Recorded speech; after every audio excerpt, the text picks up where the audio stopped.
પિતા અને પુત્ર અને પવિત્ર આત્માને નામે આમ. 2 ફેબ્રુઆરી શુક્રવાર.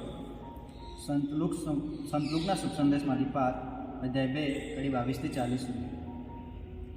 મોશેની નિયમ સંહિતા અનુસાર તેમને માટે સૂતક ઉતારવાનો દિવસ આવ્યો ત્યારે તેઓ બાળકને પ્રભુને સમર્પિત કરવા યરુશલેમ લઈ આવ્યા.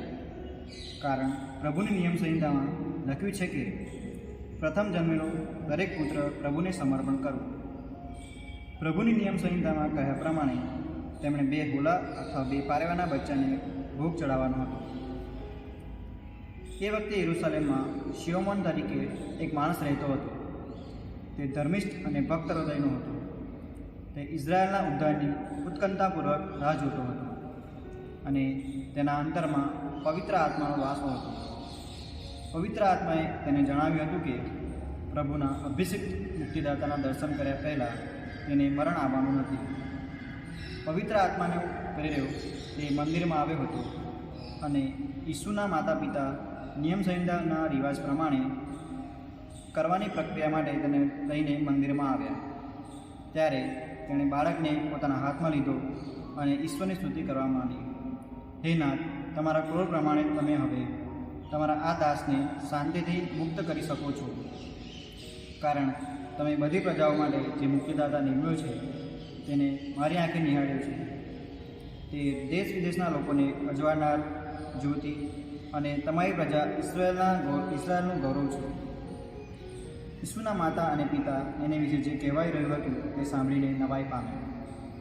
શિયોમોને તેઓને આશીર્વાદ આપ્યા અને પછી બાળકની માતા મરિયમને કહ્યું, જો આ બાળક ઇઝરાયલમાં ઘણાની પડતીનું તેમજ ચડતીનું નિમિત્ત તથા વિરોધનું નિશાન બનવા નિર્માયો છે અને એ રીતે ઘણાના મનની વાતો બહાર આવશે.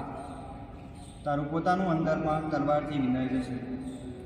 આશરે કુળના ફનુએલની દીકરી અન્ના નામે એક પૈગંબર પણ ત્યાં હતી. તે ખૂબ ગરડી હતી. લગ્ન પછી 7 વર્ષ તે પતિ સાથે રહી હતી અને ત્યાર પછી 84 વર્ષની થતાં સુધી વિધવા તરીકે એકલી રહેતી આપતી હતી. તે કદી મંદિર છોડીને જતી નહોતી, પણ ઉપવાસ અને પ્રાર્થના કરતી. રાત દિવસ ભક્તિમાં લીન રહેતી હતી. આ ક્ષણે ત્યાં આવી પહોંચીને તેણે ઈશ્વરની સ્તુતિ કરી અને જેઓ યરુશલેમની મુક્તિની રાહ જોતા હતા તેમણે સૌને ઈસુને સંબંધે વાત કરી. પ્રભુની નિયમ સંહિતા પ્રમાણે આ બધી ક્રિયાઓ પતાવીને તેઓ ગાલીમાં પોતાને ગામ નાઝરેત પાછા ફર્યા. બાળક મોટો થયો તેમ તેમ બળ અને જ્ઞાનની પણ વૃદ્ધિ થતી ગઈ અને તેના ઉપર ઈશ્વરની કૃપાદ્રષ્ટિ હતી. આ પ્રભુની વાણી તે આપણો આધાર છે.